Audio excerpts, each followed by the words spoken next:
Welcome to the Deep Dive Spirituality Conversations podcast. I'm your host, Brian Russell, and today it's my privilege to have a conversation about immigration with Dr. Wilfredo Alvarez. Wilfredo has personally experienced the challenge of immigrating into the United States. He was born in the Dominican Republic, and he moved here while he was a teenager, and he's going to share some of his experience, but he's also going to draw on his scholarly work. He has a recent book, Everyday Dirty Work, Invisibility, Communication, and Immigrant Labor. He draws on his expertise in communication. He serves as an associate professor of communication arts at Utica. And we have a wide-ranging and I think helpful conversation. And if we have ears to hear, we can all become better neighbors for persons who are moving into the country, and also have eyes to see and ears to hear from persons who may otherwise be invisible because of their immigrant status. Wilfredo focuses his research, his case study for his book, on custodial workers at universities and some of the challenges that they face. I think you're going to find this conversation helpful, again, as we think about living out our calling of loving God and loving our neighbor as ourselves. I look forward to sharing this with you, and I'd love to hear feedback from you. Let's jump into the conversation. Hi, Wilfredo. Welcome to the Deep Dive Spirituality Conversations podcast. Hello, how are you? Thank you for having me. No, it's so great that you're here. And yeah, just to get things started, can you just talk a little bit about some of the key moments in your life and journey that's led you up to today in 2022, in which you're serving as a professor and also as the author of the new book, Everyday Work, Invisibility, Communication, and Immigrant Labor? Yes, well, again, thank you for the opportunity to be on your show. It's always, I always welcome, again, the chance to talk about the work that I do, and also my experiences, as an immigrant and otherwise in the United States. So in terms of key moments, I have to think back when I first arrived in the Bronx, New York. And I came here with the desire to go to work, like most immigrants who come to the U.S., especially from developing countries, so-called third world countries. And I'll say this to you, my main desire when I came here at 17 was to go work at a factory, buy a pair of Nike shoes.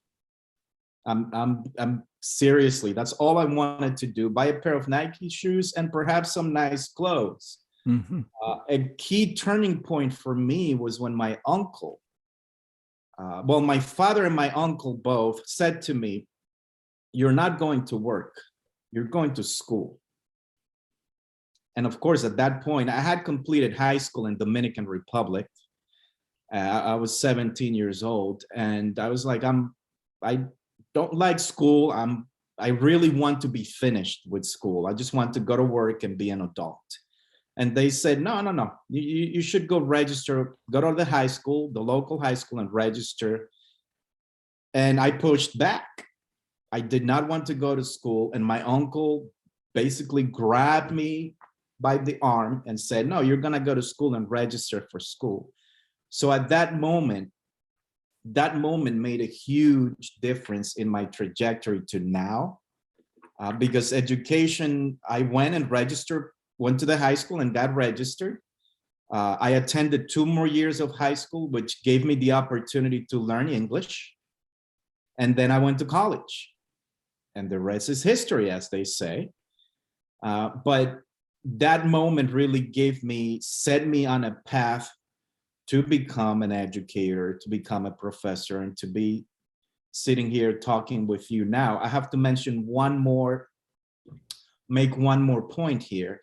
And my uncle showed support, care, love for me at that moment. He believed in me more than I believed in myself, but that was just the beginning of many people along the path who displayed the same type of love and care for me.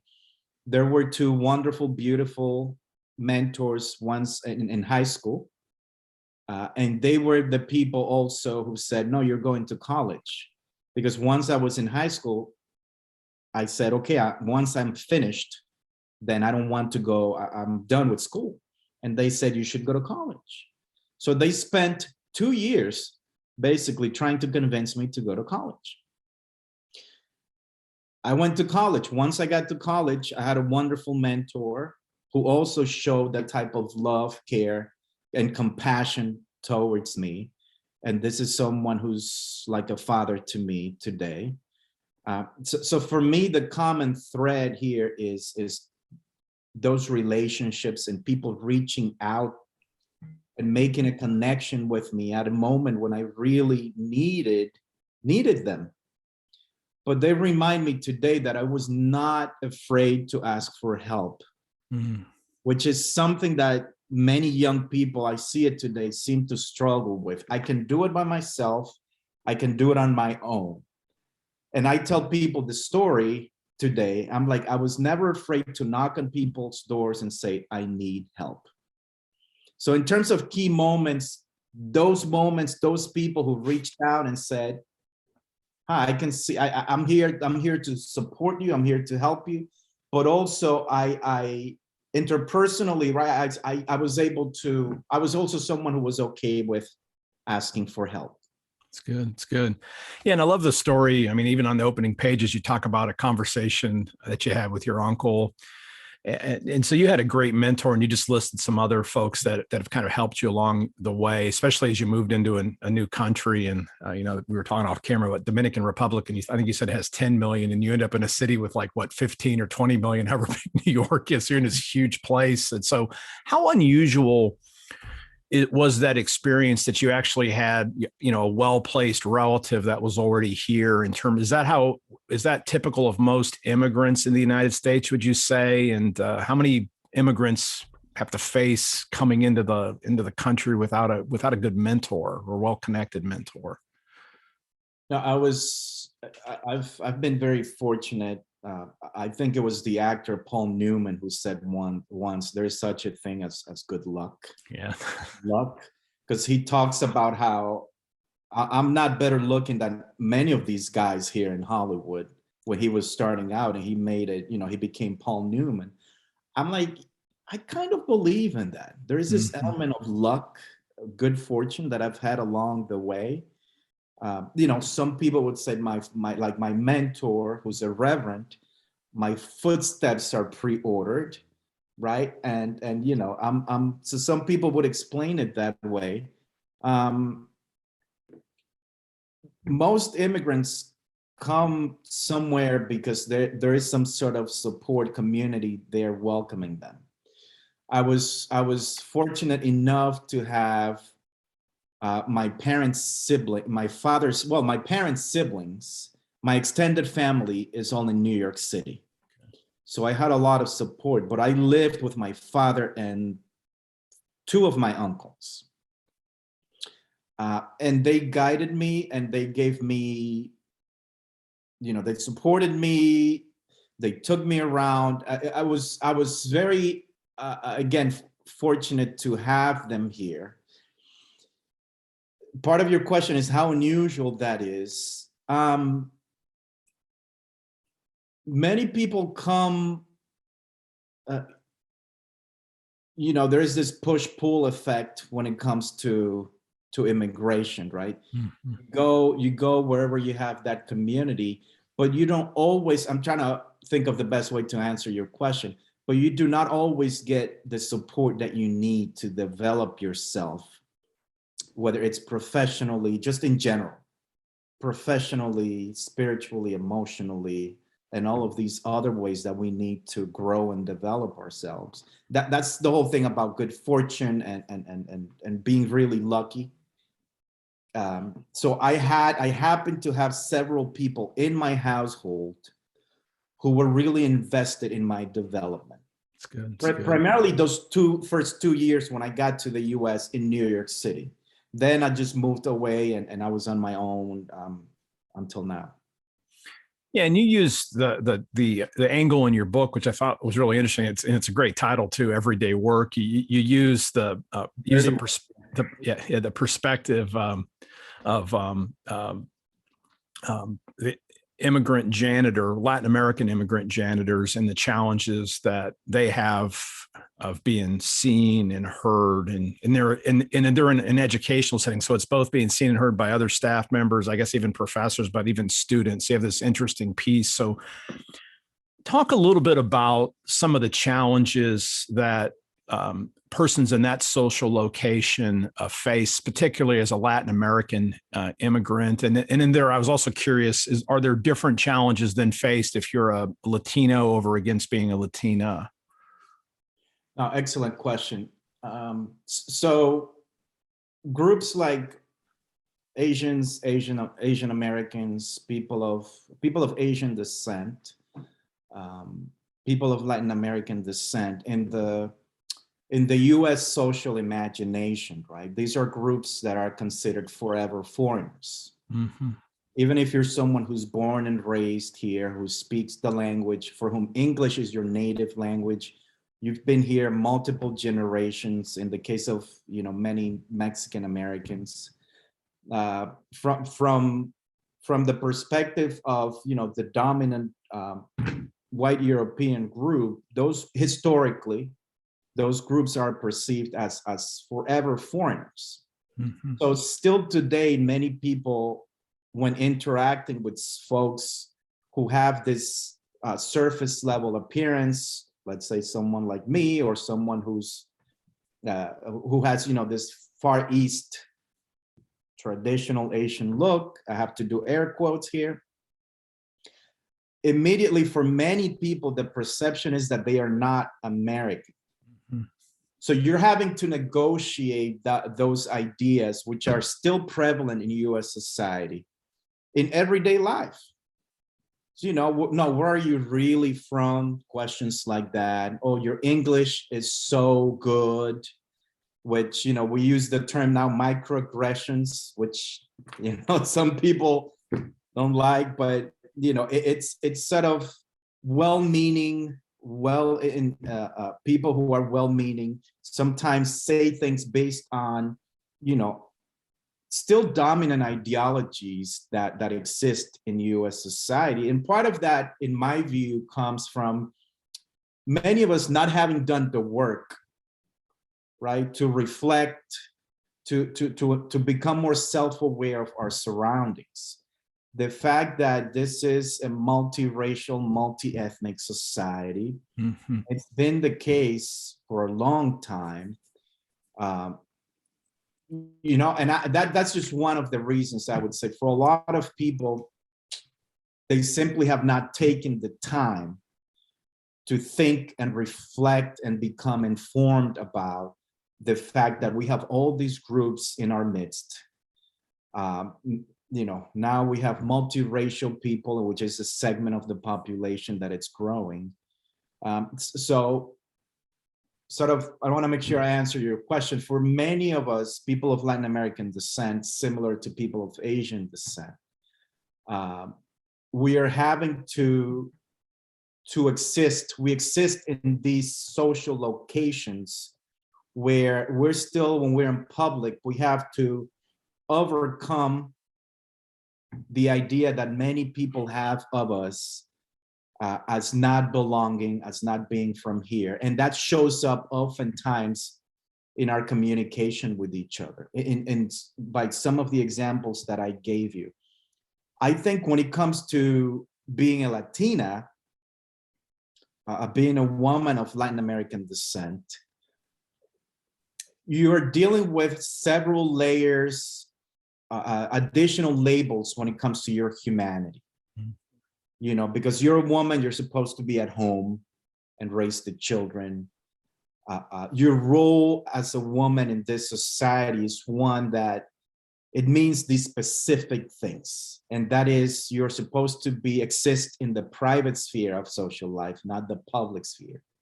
So a woman who's out in the public and, let's say a Latina, well, I want to be president. No, there's something wrong with that, right? for many people, that would be the perception, right? Like, because you're a woman, you're a brown woman or Latina.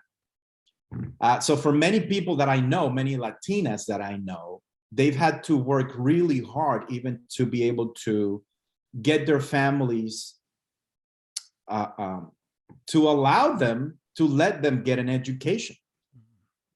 I didn't have to ask anyone to get an education. I'm just gonna go get an education, right? Well, you should go, you're a man, you're a boy, get an education.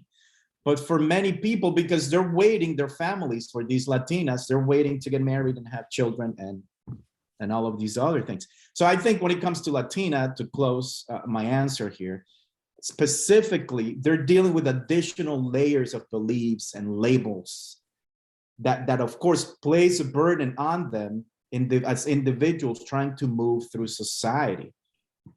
So it would be naive of me to say that, Latino men and Latina women specific, that we have similar experiences, when that is far from reality based on our sex or gender. Yeah, thank you. Yeah, and in everyday dirty work, you use janitors specifically as kind of a case study. Can you just talk about the decision that you made in your research to pick that particular group of people or that particular occupation as the group that you could study? So, I wanted to understand what it's like, similar to what I just said about being a Latina in this society. I wanted to understand what it's like to walk around with multiple layers of stigma, of symbolic value assigned to your person. Yeah. So I thought the following: I'm an immigrant, but I speak English. I have a high level of education, and I still have some very real challenges navigating US society, communicating with people in everyday life. Well, what if I'm someone who finished middle school? What if I'm someone who doesn't speak the language? What if I am someone who, once I put on a uniform, there is a stigma attached to that uniform? I wonder what everyday life is like for people like that. And I've always been interested in marginalized experiences, people who live in the margins of society, stereotypically, let's say, garbage collectors, sex workers. It's a group of occupations that's considered to be dirty work. I've always wondered what it's like to reside in those social spaces. So for me, studying janitors became both about understanding my own experience, but also how different our experiences were. And again, what it's like for them to navigate society with all those layers of marginalization in society, what it was like to communicate with other people, what it was like to work in that occupation, what it was like outside of work for them. So that was sort of the impetus for me, seeking to understand what certain experiences are like when you reside in the margins of society. I should say what certain communication experiences are like. Yes. Yeah. Yeah, and just talk a little about the communication theory behind this. I know this is the hard question because this is what your expertise is, but if you were just going to say a couple summary things about the kind of the critical theory that you use, critical communication theory that you use to do your study in terms of how can understanding the theories behind communication help us to work for a more just society in terms of our interactions with people that perhaps are in these invisible occupations, or at work if we have a person that we work with. Like I'm speaking as a white male who grew up in the United States. So if I work with a person who's an immigrant, bilingual in some ways at work, or with neighbors, or as what you also use the phrase, co-cultural situations. So just say a little bit about how critical communication can help all of us to, I guess, be better human beings, for lack of a better word, and be more helpful in their interactions that we have with people. Thank you for that question. So when we talk about communication theory, we're talking about the ways that we explained how, I'm going to simplify it, how people communicate in different spheres of social life, whether it's in the family, whether it's in the workplace, etc. Of course, the mass media, so mass communication, etc. I would take a step back first and say, for us to be able to look at communication first as it happens, to study it, people must be willing to engage in communication with others. Mm-hmm. Yes. So this idea of willingness to communicate, or I talk about in my writing, creating spaces to communicate. And I think that's where a lot of the challenges come in first in our very diverse society. We do a lot of watching each other from a distance. If I had to sum up many of the problems in this nation right now, that would be one of them, that we watch each other, but when we watch from a distance, we risk not really understanding the other. Yes. So this idea of how do we create spaces to communicate, we all must be willing to communicate with the other, regardless of who they are. And I've always, again, going back to my studies and my lived experiences, I've always been interested in why is it that some people perceive others in the ways that they do? Why is it that some people perceive me the ways that they do? They don't know anything about me. So a lot of this work is also on the surface. When we talk about phenotypic traits, we're talking about hair, skin, facial features. So there is a response there to just seeing a guy like me on the street and having a response to me the moment I open my mouth and realize, accent doesn't sound like a native English speaker. So we have all of these built-in assumptions that we make about each other, and there is no effective communication happening there when we're just operating on these surface level assumptions. So when we talk about co-cultural communication theory, we're talking about the ways that, in this case, dominant and non-dominant groups communicate and how non-dominant groups respond based on the context, their abilities to communicate, etc. So what I'm saying is, like, for people like the janitors who are Latin American immigrants, they are not even able to speak the language to communicate with dominant group members. In this case, we're talking about mostly middle class, white persons, in this case, faculty, students, and staff at the university where the study took place. So when we talk about how do we use communication theory to be better human beings, to create more just societies, I think it starts with being mindful of the extent to which we are willing to communicate with others. We're willing to communicate with others, and then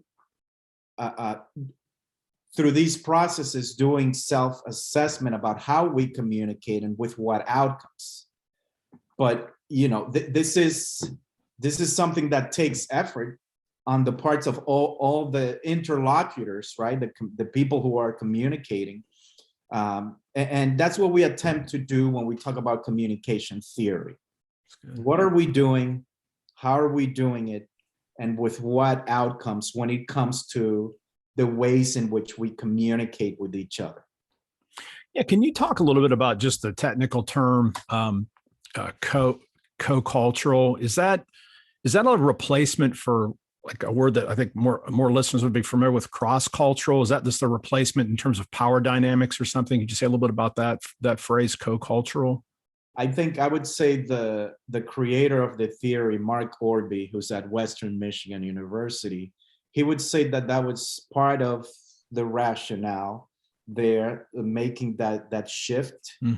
Instead of, so when he when he first proposed the theory in the late 90s, people would use the term like subcultural or subcultures, which implies sort of a hierarchy. So co-cultural implies more so you're still dealing with dominant group members and non-dominant group members. In this case, for instance, men in this society would be considered dominant group members, women non-dominants, right? Like whites would be dominant group members, blacks non-dominant. So I think he would say linguistically, he was trying to sort of make a linguistic move, a language move that would place people more on a similar, on an even field, instead of this sort of hierarchy of some groups are superior to others and therefore the subcultural language move. So I think that's part of that reasoning there to choose that name. But we're still talking about, we could say different terms have different meanings, but we're still talking about generally intercultural communication, which is communication across different cultural groups. Okay, good. I was just curious about that, and I was trying to make sure I use the right terms. I actually like that idea too, because it kind of puts, like you said, it puts things more on equal footing, even if we're talking about communication between groups.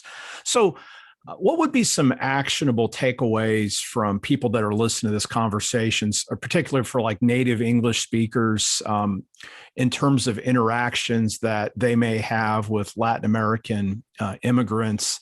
Again, assuming well-meaning interactions with folks that want to do well, that don't want to cross into microaggressions and such like that. Though obviously people will make mistakes, but as far as people of goodwill, what would be some actionable steps that maybe you could help us with to be better neighbors to persons who for whom English isn't their first language and maybe sort of struggling to fit into the society?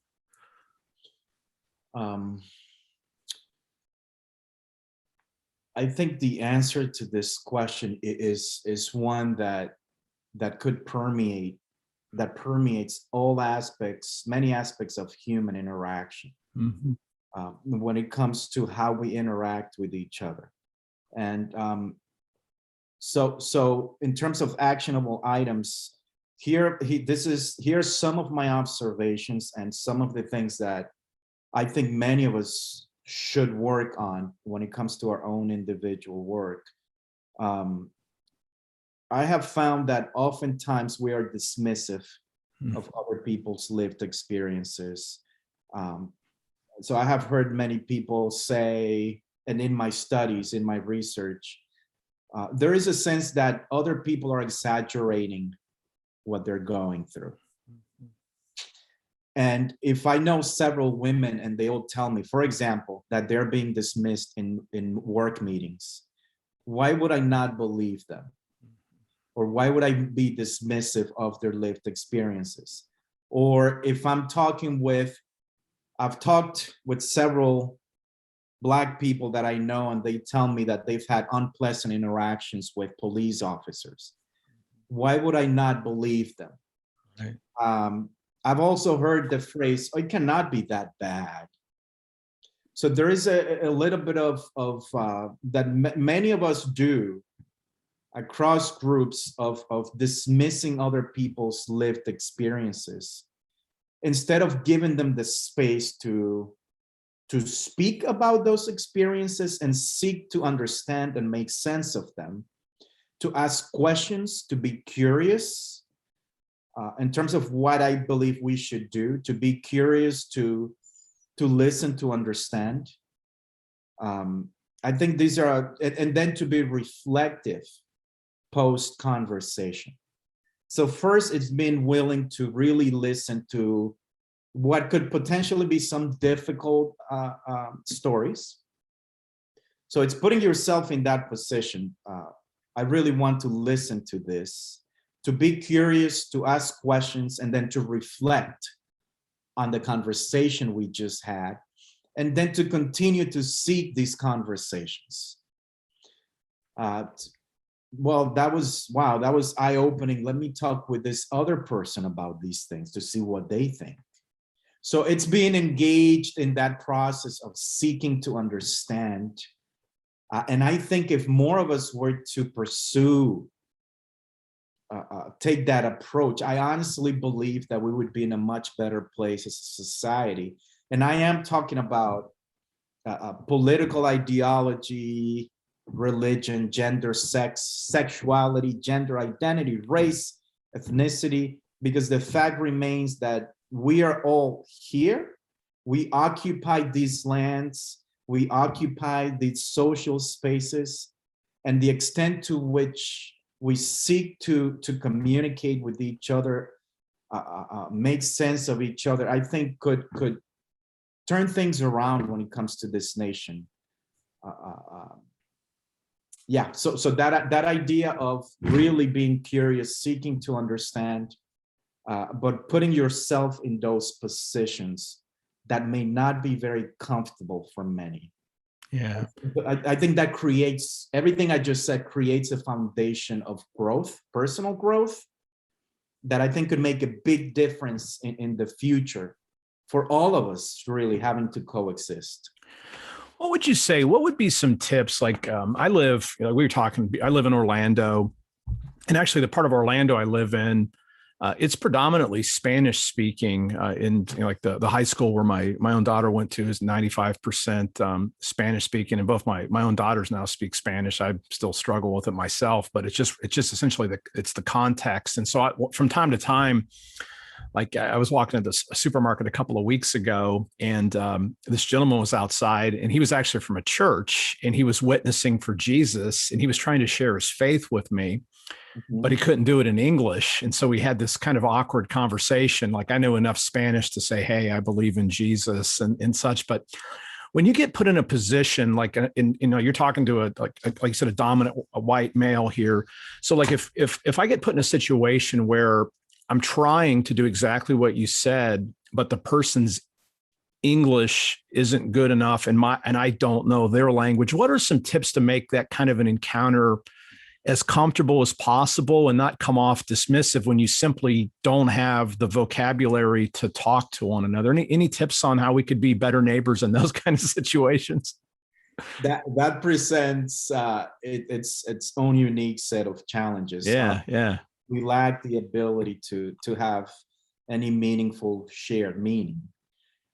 There's something really powerful about communicating without words, though. Yeah.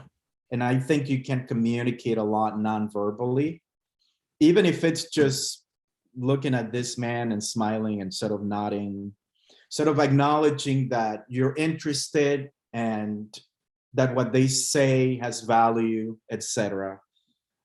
There is a lot. I found myself in that situation many times, of course, living in the US.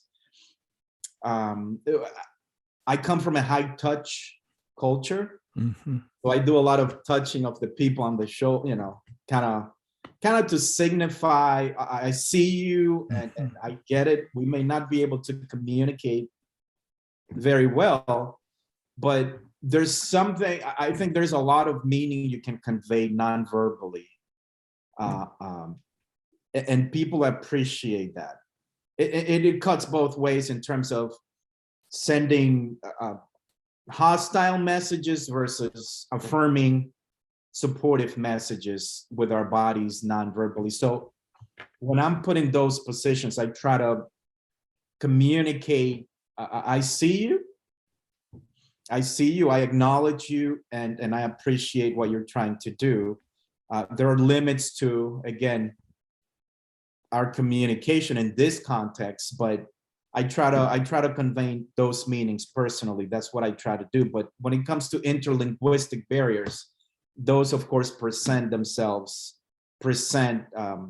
interlinguistic differences, unique barriers when it comes to being able to communicate with each other. Good. Well, thank you.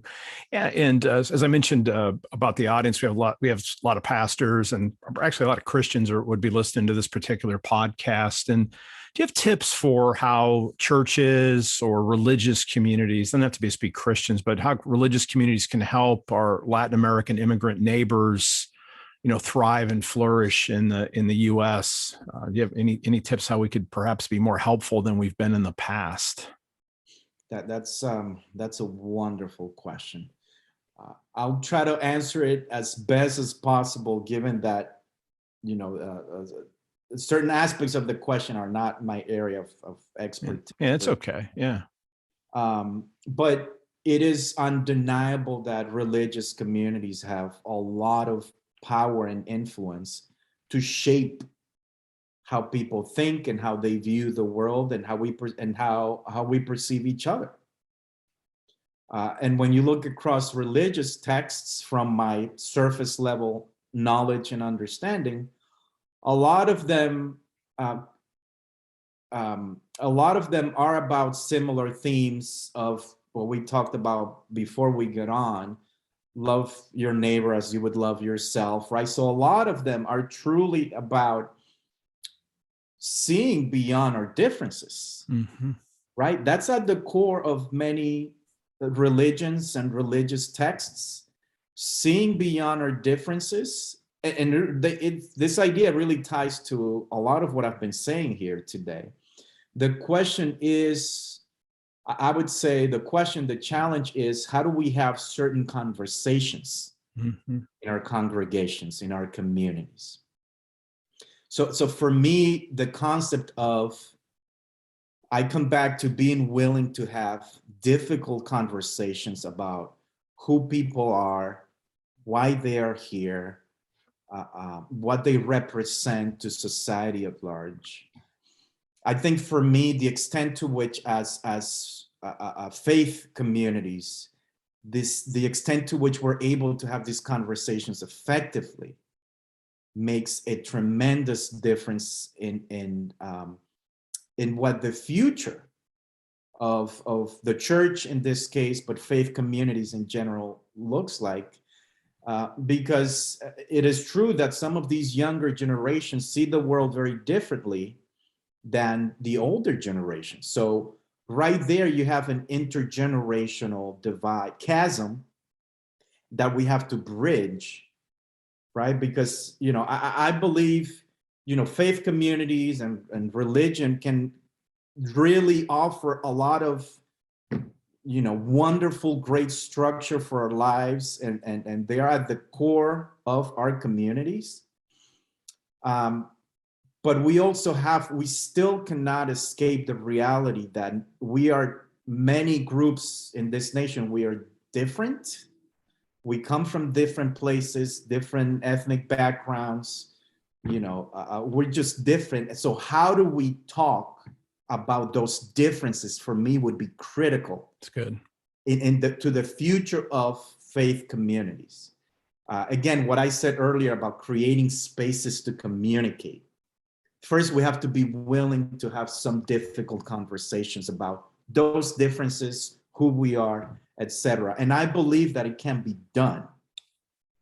When it comes to religious leaders, right? That's one of the key aspects of those folks, that they are excellent communicators.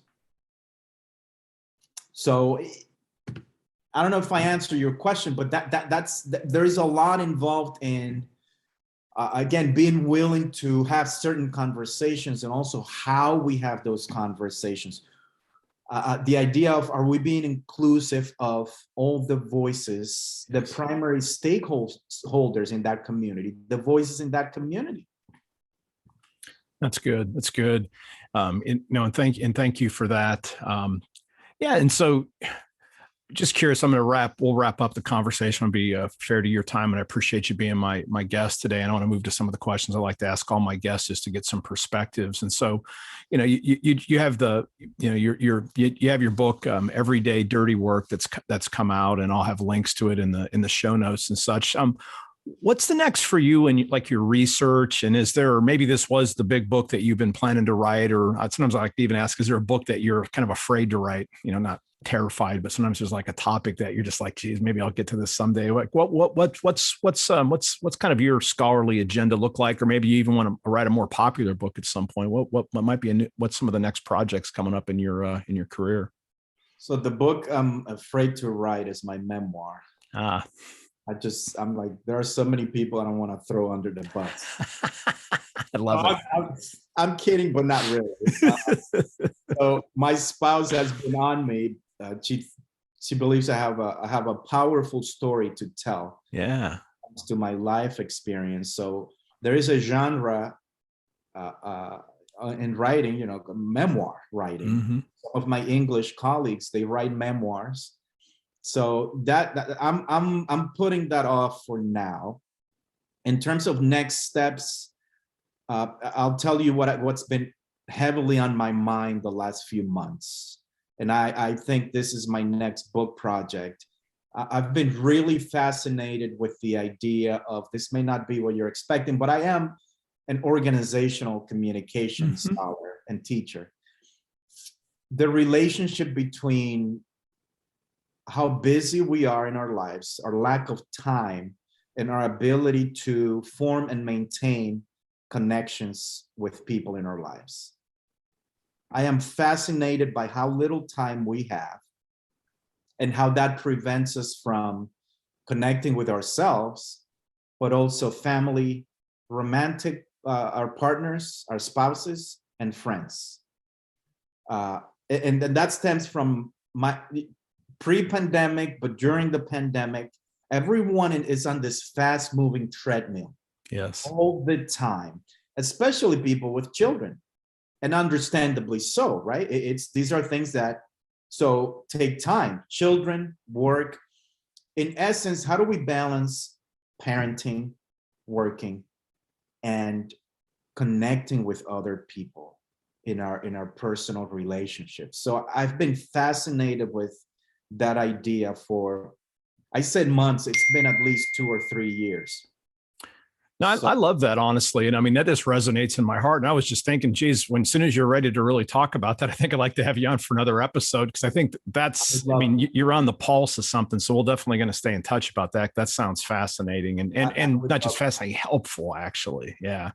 Yeah. So that's amen on that one.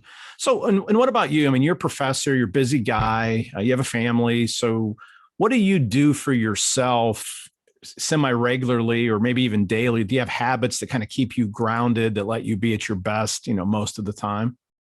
Absolutely. I try to stay on top of physical activity. Mm-hmm. So I exercise several times a week, 3 to 4 times. I meditate. So I have a meditation practice. Nothing too serious, just 10 to 12 minutes every day.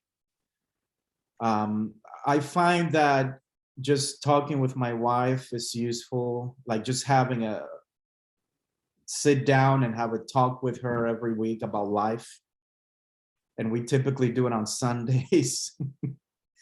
I don't know if it's by design or not. It just so happens that Sunday is our day where we sit down and talk and kind of check in with each other. That's good. So, I try to practice self-care as much as I can. Yeah, and those are the core things that I do for self-care. Yeah, love it. Love it. Yeah. And if you were going to, again, now this is the other impossible question for you today. If you're just going to pick a couple books, and you're a scholar, so this is really hard, but if you're going to pick 2 or 3 books that have really shaped you deeply, what comes to mind? I would say scholarly, both. I'm thinking of scholarly and popular books. And in terms of popular books, The Measure of a Man by Sidney Poitier. May he rest in peace, the actor who recently left us to go to a better place. I read that book and it did something to me as I read about his life experience, what he overcame, all the people who showed him love and support along the way to get to what he became, during a time in which his skin color was a major liability. There was something about reading that book whenever it came out over perhaps around 15 years ago or so, that really touched me deeply as a human being. When it comes to scholarly, there is so much, but I'll tell you who one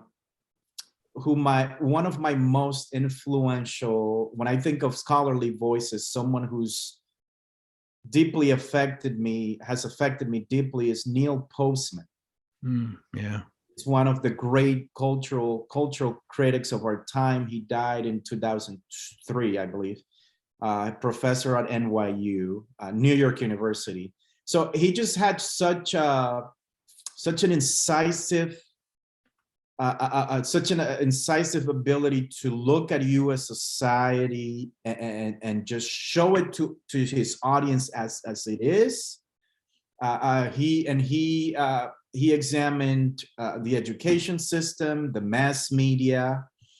Even one of my favorite books of his is The Disappearance of Childhood, in which he wrote about how electronic media or digital media is going to fundamentally change the concept of childhood, which, as he wrote about it, it was a social cultural creation in which fundamentally children are humans who are human beings who are, what's the word I'm looking for? Thinking about the difference between a child and an adult. A child is someone for whom a lot of information is concealed. Yeah. When you think about what a child is, we don't expose children to pornography, right? We try not to use profanity very much in front of children. So what Postman was saying was that electronic media or digital media was going to tear down those barriers in a way, because children now would be exposed to a lot of stuff at an earlier age because of our advancements in electronic digital media. So he made those types of keen observations about the complexities of modern US society. And I would say he's one of perhaps my most influential writers when it comes to the people whose ideas I keep coming back to. That's good. Yeah, thank you. And then just the last question, if people want to connect with you, I don't know if you have an online presence, or what would you say to suggest folks go, or where can they find your book, Everyday Dirty Work? Yes, so I am on social media, and people can go to, I have a Twitter account, and it's my last name, Alvarez, my first name, Wilfredo, Wilfredo. I'm on Instagram. It's my last name, Alvarez, my first initial W, and the number 12. Okay. Facebook, just look me up on my first and last name, and I'm on LinkedIn. It's my first name and my last name, Wilfredo Alvarez, Ph.D. And of course, I'm online. If anyone wants to connect, I could be emailed at Alvarez, ALVARE@utica.edu. So yeah, I'm on social media. I can also be reached out to my university email address. Great. Which, if you look me up online, you'll find me easily. Okay, well, great. Well, Wilfredo, it's been a pleasure having this conversation with you. I appreciate your time, and I thank you for using the gifts that you've received and making the most of your educational opportunities to write books, to mentor students, and now to help to educate even the audience of this podcast. So I appreciate your time very much. Hey, thank you, Brian, for the invitation. It was a pleasure. I enjoyed the conversation. I'm happy to come back and talk about my next book. Yeah, I definitely want to do that. So we will definitely stay in touch. And again, I want to thank everybody for listening all the way to the end of this week's episode. And until next time, live by faith, be known by love, and be a voice of hope in the world.